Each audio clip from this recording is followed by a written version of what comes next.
अक्सर हम कुफ्र, शिर्क और काफिर जैसे अल्फाज सुनते हैं, लेकिन क्या हमने कभी सोचा है कि इनकी असल तारीफ और इनकी तकसीम क्या है? तो आइए आज इन इस्तिलाहात की गहराई में उतरते हैं और इस दिलचस्प तजिए को शुरू करते हैं। इस पूरी बहस का जो मरकज है ना, वो एक बहुत ही बुनियादी सवाल है।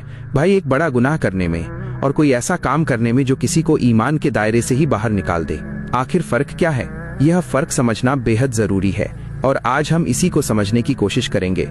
तो आज हम बात कैसे करेंगे? सबसे पहले एक बहुत अहम तबीह देखेंगे, फिर कुफ्र और शिर्क की किस्मों को समझेंगे, इसके बाद काफिर की दर्जाबंदी पर नजर डालेंगे और आखिर में ये जानेंगे कि ये सारी तफसीलात आखिर इतनी अहम क्यों हैं। तो चले शुरू करते हैं। और सबसे पहली बात, एक वार्निंग समझ लें।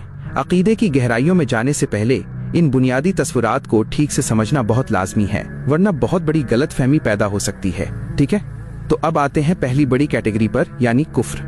और दिलचस्प बात यह है कि इसे भी दो अलग अलग हिस्सों में तकसीम किया गया है, एक बड़ा और एक छोटा।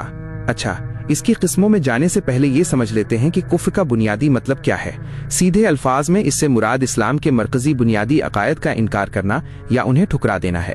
यहाँ पर ना असल फर्क बिल्कुल साफ नजर आ जाता है। एक है कुफ्र हकीकी, यानी बड़ा कुफ्र, जो इंसान को इस्लाम के दायरे से ही निकाल देता है। दूसरी तरफ है कुफ्र गैर हकीकी, यानी छोटा कुफ्र, जो एक बहुत बड़ा गुनाह तो है लेकिन इससे इंसान काफिर नहीं होता।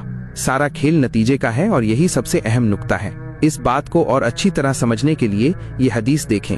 यहाँ मुसलमान से लड़ने को कुफ्र कहा गया है, लेकिन इसका मतलब ये नहीं कि लड़ने वाला दीन से निकल गया, बल्कि ये कि ये एक इंतहाई संगीन, बहुत ही बुरा गुनाह है। इससे पता चलता है कि अल्फाज का असल मतलब हमेशा उसके सियाक सबाक से जुड़ा होता है। अच्छा, कुफ्र के बाद अब आते हैं अगले कॉन्सेप्ट पर, यानी शिर्क, और देखते हैं कि यहाँ भी बड़े और छोटे की तफरीक कैसे की गई है। और बिल्कुल कुफ्र की तरह ही शिर्क की भी दो किस्में हैं। यहाँ भी असल फर्क नियत और नतीजे का है। शिर्क अकबर, यानी अल्लाह की जात में किसी और को शरीक समझना, ये इंसान को इस्लाम से खारिज कर देता है। शिर्क असगर, जैसे लोगों को दिखाने के लिए कोई नेकी करना, ये एक बहुत बड़ा गुनाह है, लेकिन इसकी वजह से कोई दायरा इस्लाम से खारिज नहीं होता। ये हदीस छोटे शिर्क की संगीनी को बहुत अच्छे से वाज करती है, जिसे रिया यानी दिखावा कहा गया है। इससे ये भी समझ आता है कि इस्लाम में अमल के पीछे जो नीयत है, उसकी पाकीज़गी को कितनी ज्यादा अहमियत दी गई है। अब हम आते हैं इस तजिए के सबसे तफसीली हिस्से पर, काफिर की दर्जाबंदी, यानी वो शख्स जो कुफ्र करता है उसकी कितनी किस्में हैं। तो सबसे पहले दो बहुत बड़ी कैटेगरीज हैं। एक है काफिर असली, यानी वो शख्स जो कभी मुसलमान था ही नहीं, और दूसरा है मुर्तद, यानी वो शख्स जो पहले मुसलमान था लेकिन बाद में ईमान से फिर गया। यही वो बुनियादी तकसीम है जिस पर आगे बात होगी। अब मुर्तद की कैटेगरी को भी मज़ीद दो हिस्सों में तकसीम किया गया है। एक है मुर्तद मुजाहिर, जो खुल्लम खुल्ला सबके सामने इस्लाम छोड़ने का ऐलान करता है। और दूसरा है मुर्तद मुनाफिक। ये वो है जो जाहिर में तो मुसलमान होने का दावा करता है, लेकिन दिल ही दिल में इस्लाम के बुनियादी अकायद को नहीं मानता। और यहाँ एक बहुत ही अहम नुक्ता सामने आता है। इस दर्जाबंदी के मुताबिक मुनाफिक मुर्तद को कुफ्र की सबसे बुरी किस्म माना जाता है और इसके लिए सबसे सख्त अहकामात हैं, शायद इसलिए कि इसका धोखा ज्यादा खतरनाक समझा जाता है। तो हमने ये सारी किस्में तो देख ली, लेकिन आखिर इन सब बातों का मकसद क्या है? ये फर्क जानना इतना जरूरी क्यों है?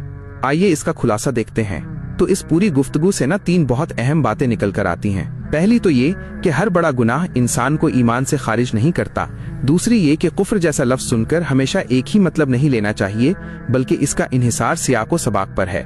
और तीसरी और अहम तरीन बात, इस दर्जाबंदी में छुपे हुए इनकार को खुले इनकार से ज्यादा संगीन समझा गया है। और आखिर में एक सवाल जो सोचने पर मजबूर करता है, जब किसी माशरे में ईमान और गुनाह की इतनी तफसीली दर्जाबंदियां मौजूद हों, तो उससे लोगों की अपनी मजहबी शनाख्त और एक दूसरे को देखने का नजरिया कैसे मुतासिर होता होगा? इस पर जरूर सोचिएगा।